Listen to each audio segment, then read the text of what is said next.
My pleasure. Thanks, Tim and David from Chapter 1 for this opportunity. Really appreciate it. Copper is an essential energy metal for the electric vehicle and renewables transformation that's clearly upon us. When I joined Helix in January, I saw an incredible opportunity for exploration growth and a tremendous opportunity for high-grade copper deposits in Australia in and around existing copper mines and production centres. Next, you're a couple of slides ahead of me there, Alex. But if I match slides now, the key elements to the Helix investment proposition really are existing high-grade copper resources within a large underexplored tenement package, and what I think is an aggressive strategy to find more copper. We've had recent exploration success that I'm looking forward to sharing with you, where we've found massive copper sulfides, such as you can see in the picture above. We've got a new management team, and that means new eyes and new energy and a new strategy. And this is all underpinned by a really strong outlook for copper in demand in the long term. Next slide. Our share price is currently around 4 cents, and yes, we've had a bit of excitement that in the last week or so. We've just raised $4 million at 2.7 cents. A week ago, we were 1.4 cents. So it's really amazing what a strong copper intercept can do. The market interest has been intense, and I'm sure that it's nowhere near over. Next slide.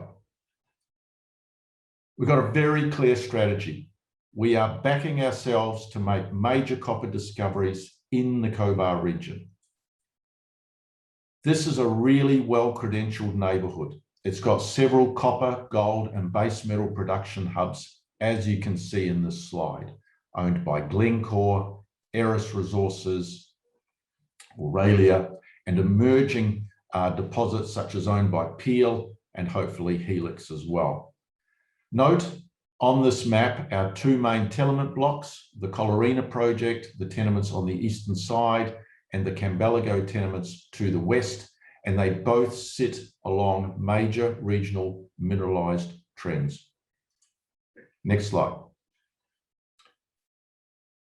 This is just an incredible opportunity for discovery here, and it's what I'm trying to capture in this map. We know that copper minerals are conductive, and there are geophysical survey methods such as electromagnetics or EM, which generally finds copper deposits successfully in Cobar. It is a key discovery tool. However, up until early this year, only 20% of our tenements around that CZ deposit that's labelled on the map had any EM coverage. And that was a major gap in our large-scale regional data sets. So in early March, we completed a large-scale airborne EM survey, 2,300 odd line kilometres of work to give first-pass targeting process. And we now have 100% coverage of 120 kilometres strike extent of prospective copper trends. This is a really valuable targeting tool for us. Through that, we've identified 24 high-priority targets across the 3 trends. And with these kinds of data sets, we can now rank and prioritize the targets that we work on.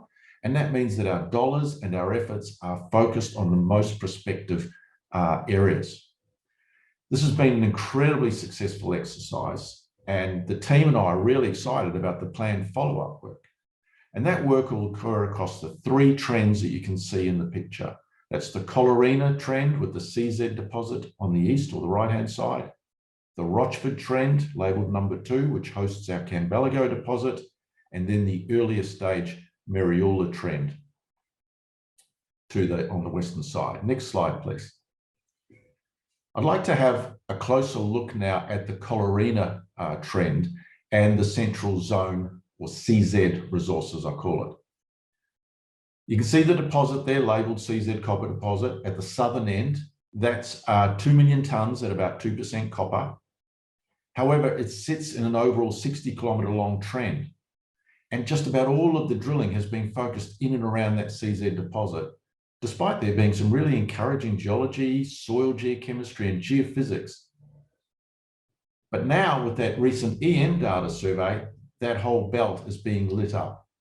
We've got 8 compelling targets, which are north and south of the CZ deposit. And I'll talk about CZ shortly. But if you look to the north there, you look at the north of that colored trend, we have several high confidence EM conductors at an area called Quanda Hermidale. And this is on the same trend as Eris's high-grade Kurrajong and Constellation discoveries. In the past, the company had known that there were some high-grade rock chips and some interesting-looking rocks, but the geos really struggled to get excited or focus more work and activities there. That is until this recent VTEM survey. It just lit this area up with several high-priority conductors, and that area now becomes a compelling focus for us. Or if you look down the southern end of that belt, where we also have distinct subtle EM conductors at an area called Five Ways.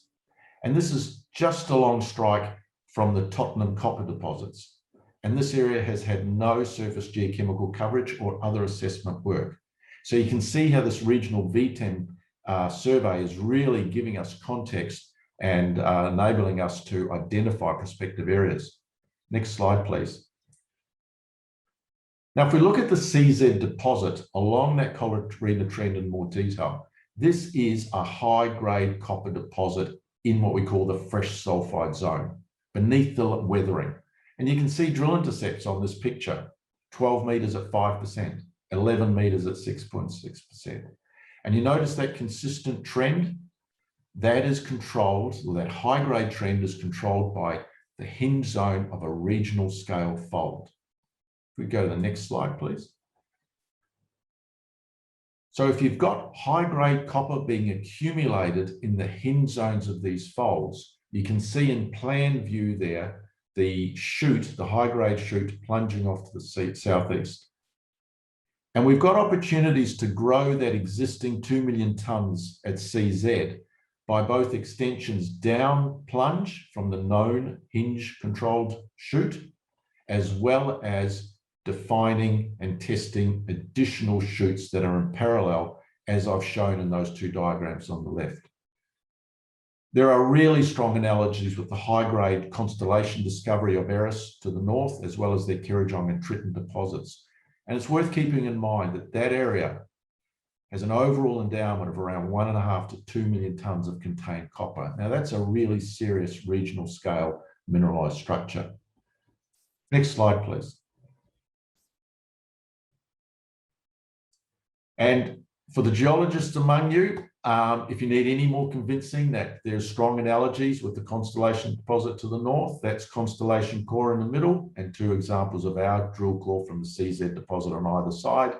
And you can see very similar textures. So there's a really strong analogy there. Next slide, please. I'd now like to move to the west, to the Rochford trend. And this area has never had regional scale EM coverage, and we've now identified 10 high priority targets. Again, we have a mineral resource at Cambellago, and I'll come back to that shortly. But if you look to the north of the Cambellago deposit, which I've labeled there, we have discrete high confidence EM anomalies from that recent survey near the historical Boppy Broken Hill copper workings. It's another case of interesting rocks, but just not enough compelling evidence to get the geos to focus in on there until the VTEM data. And in a similar situation to the south, where the EM is reinforcing the potential of these prospects that we call Caballero and Biju, where we have done follow-up work in terms of anomalous copper in soils. We found good geology, and we've even done a little bit of scout drilling. So all of these anomalies are being lit up by these discrete conductive bodies, which indicate sulfide copper mineralization, and that's what we want to find. Next slide, please. Now we're looking at the Cambellago deposit in more detail, and this has created a lot of excitement in the share market recently. You can see in that long section view, there's an outline of an inferred 2004 JORC resource of about 1.5 million tonnes at 1.2% copper. And this is centered around a historic working, and it extends for about 400 meters along strike. This project had no work since 2013, and there were untested downhole electromagnetic targets from that time. As well, there are extensional targets to the north, the south, and the west, which we've now identified by the recent VTEM survey, which I'll show you shortly. Now, the market interest is around that we've started drilling in late April. We've drilled 2 holes and we're currently on the 3rd, and you can see those shown on the long section. And I'd now like to go to the next slide and talk about that drilling a little bit more. Before I do that, you'll just notice that picture of drill core on the right-hand side. Well, that's what high-grade copper mineralization looks like. The brassy yellow mineral is chalcopyrite. It's a copper sulfide mineral.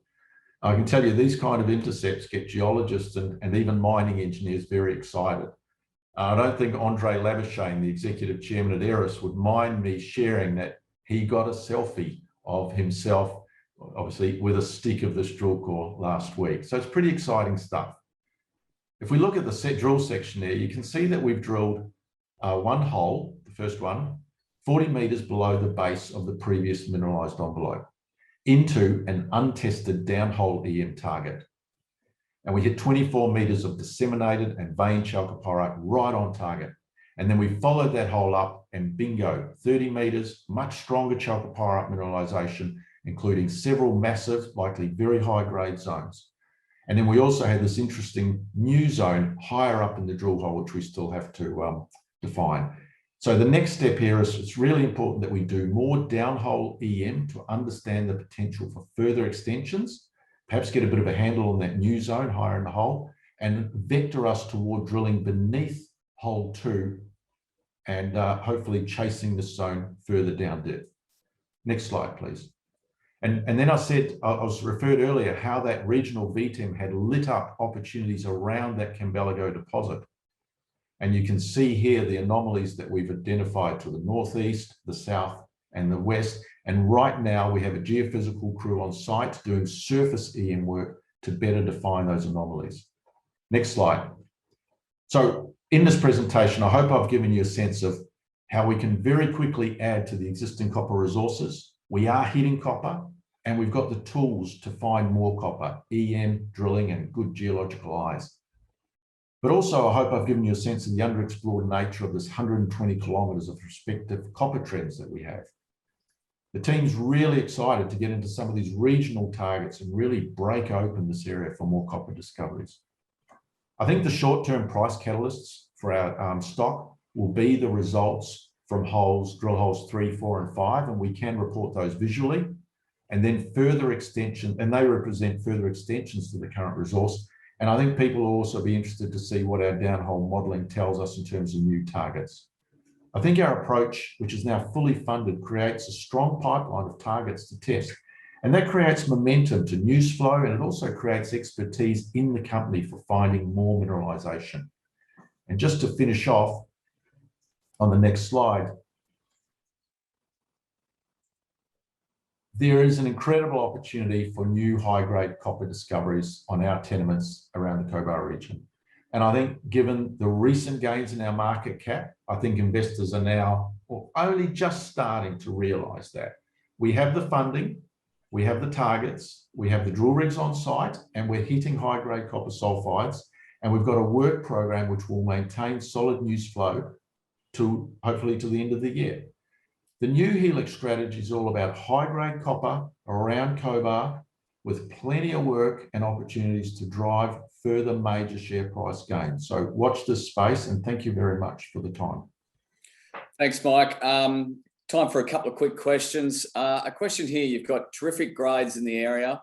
Do you expect to find a cluster of small high grades or bigger tonnage single plays? How do you rank targets to drill? We rank targets with the sort of the lineup of all of the scientific data that you're looking for, and we have quite a rigorous process. I'm looking, probably given the geological precedents in the area, we're looking for discrete, high-grade structurally controlled deposits, but we are looking for those in clusters. And I think if you look north of our tenements towards what Eris have, that would be a great example of what we're doing. And you've clearly got the share market excited, management's excited. Have you ever seen any results like this before? I have, from our neighbours to the north just recently. I mean, they're generating some great drill core, and we're all drilling along the same structures. And I tell you what, the global demand for copper is really strong. So, you know, our neighbour's success is our success. Excuse my ignorance, but who is your neighbour? I beg your pardon. Helix Resources, just to the north. Those are those discoveries that I'm comparing us to. Understood. And just a question here: when can we expect the DHEM results? When is this third diamond drilling commencing? Okay. Well, the third diamond drill hole, which people are interested in because it's 200 meters away from those holes 1 and 2, that's in progress now. We're only single shifting that rig, and I'm expecting to get some news on that probably mid to late next week. And with respect to the DHEM, that's the downhole electromagnetic survey data. And we're capturing that information at the moment. And I also expect to be able to share that and the implications of it, same sort of time frame, mid to late next week.